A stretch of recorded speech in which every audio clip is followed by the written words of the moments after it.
Morning Majority on 630. WMAL. It's 7:07 on a Friday morning. Brian Neiman, Brian Wilson, and Mary Catherine Ham here.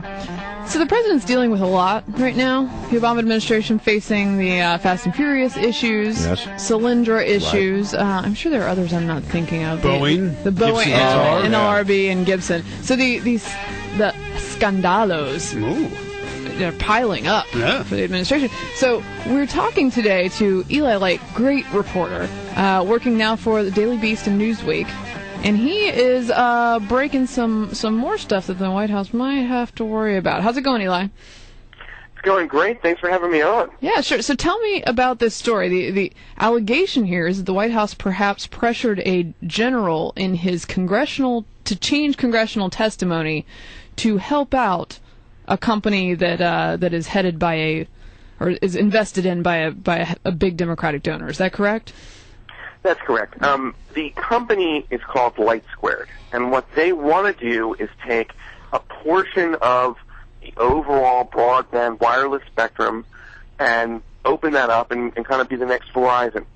And this, I should say, is part of, this is very consistent with a policy of the Obama administration, which is to create more wireless spectrum so more people can use BlackBerry devices and iPhones and iPads, etc. But it's a company that's also owned by a hedge fund that is owned by a guy named Philip Falcone. Philip Falcone gave a lot of money during the Bush administration to Republicans. But when Obama was elected, he started giving a lot of money to Democrats. Right. And if you look at overall his personal giving, if you look at the giving of his hedge fund and other things like that, what you see is this trend of he gave a lot of money. He gives a lot of money to the party that controls the executive government because the FCC is very important to Light Squared. And the Pentagon, did the Pentagon had an issue with this project? Well, or in what testimony? they got was a very kind of unique waiver for their license to use. I don't want to get too technical, but I'll just explain it. Normally, the license that they originally obtained was for satellite and terrestrial wireless phones, which is one thing. And what they said is that part of the spectrum, the license they originally had, could just be used for a normal wireless, to set up as many ground stations as they want. Now, the concern here is it not, Eli, that this new technology might interfere with GPS, and the military was concerned about that. Yes, and the entire GPS industry is concerned about it. So it's the portion of the spectrum, the way to think about it, is next to the portion that uses GPS. GPS, relatively speaking, is a weak signal. The concern is that this new wireless plan would be very strong, and there would be interference on GPS devices, and they wouldn't work. And the military is particularly concerned about this. So then comes a guy named General Shelton, who is the head of Air Force Space Command. He was supposed to testify originally in an August 3rd hearing, and his testimony was, I guess you could say, what happened was the Office of Management and Budget of the White House wanted Shelton to add a paragraph to his testimony that said, one, I support the president's broadband policy, and number two, I think it will take 90 days to resolve all these issues with Light Squared, do all the testing necessary to find out if they can continue with sort of building their wireless network. And how did Shelton feel about this? He didn't want to say any of that, and it's pretty clear he didn't want to say any of that based on his testimony that he gave yesterday before this House committee, where he said he didn't think that there was any way you're going to resolve for several years all these issues with Light Squared. And the point is that he told the House Armed Services Committee in a classified briefing that he was pressured. And I got the chairman of the subcommittee where he was about to testify to sort of say that on the record, as well as sort of track down all this whole story. And the issue here is, why is the White House taking such a keen interest in the testimony of, a military four-star general? And, what the White House says is that, we coordinate testimony all the time, and that's true. The Office of Management and Budget coordinates regulation, budgets, and testimony for federal agencies and things like that. But it's very unusual for the Office of Management and Budget to do that with a military general to talk about an issue of national security like that. That usually you want to have that guy just kind of give his own opinion. Well, especially when it's an issue of national security, and GPS is not only something that helps us get to our appointments on time, it's something the military counts on. So you got a general who has concerns about this new technology that happens to be being developed by a guy who is a big donor to the Obama administration. OMB pressures, I guess one would suspect at the request of the administration, the general to change his testimony to make it more favorable to this donor.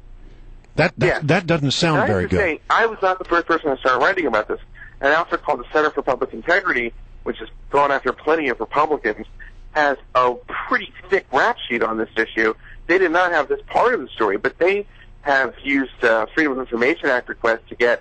There's been a lot of meetings between people in Light Squared and the White House, and Chuck Grassley, a senator, has asked for contacts between Falcone, the Democratic donor, and Julius Genachowski, who is the chairman of the FCC. And Genachowski has refused to hand over that information. I think Darrell Issa might be interested in that. Sure. At least that's the impression I'm getting at this point, sort of down the line. But you're starting to see at this point, I think the Republicans kind of sort of get the scent of the scent is in the air. They're on the hunt. All right. Tell me if this is proper protocol. This caught my attention from your story. The White House, the change in the testimony from the general came at the request of the company, from Light Squared. Did Light Squared get a heads up from the White House or from the administration on what exactly the general was going to testify to? And is that normal policy? Okay, this is a disputed point. I should say the chairman, Representative Mike Turner, he says that's what the general told the committee, and that's what other people who were in the room say. That's what the general said, is that he thought Light Squared had gotten a copy of his testimony that they weren't supposed to get. I checked this out with Light Squared, and they say they never got that testimony, but of course they're watching this stuff fairly closely. And I have to say, in all of this, there is a policy dispute, a legitimate policy dispute, which is that there's a part of the Obama administration, forget donors and so forth, that really thinks that it's more important to just create more wireless broadband spectrum so people don't have drop calls in New York City and the whole country and so forth. And then there's the military and other people who sort of say, no, it's very important you have to, protect GPS. Sure, create more wireless spectrum, but not at the expense of GPS.